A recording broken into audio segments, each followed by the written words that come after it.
Welcome to Kenton's videos. Enjoy the video. You start as an administrator, so changes apply system-wide. Once signed in, make a restore point. That saves your state if you need to revert. Next, open PowerShell as administrator, right-click the Start button, choose Windows Terminal or PowerShell, then run as admin. You're doing this because removing or disabling store affects provisioned packages and user profiles. Acting from an elevated shell avoids permission errors. Now check the installed store package with getapps package name *Windows store * to confirm its presence. Once you've confirmed the store package, remove it for the current user and provisioned images so it won't reinstall for new users.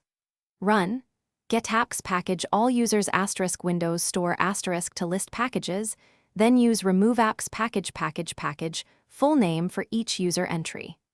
Also run remove apps provision package online package name to stop future accounts from getting it. Make sure to substitute the exact package full name you listed.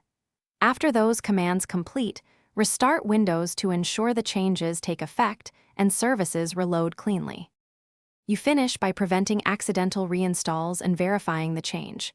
Open Local Group Policy Editor, gpedit, MSC, or configure App Locker rules to block Microsoft, Windows Store, exe, and the MS Windows Store protocol. This stops launches even if files exist. Then test by searching Start and invoking the MS Windows Store. URI, it should not open. If something fails, restore the system point you made or reinstall the store with the store package from a known good image using adapps package. This is your key recovery path if removal caused issues. Thanks for watching. Consider subscribing if we helped you.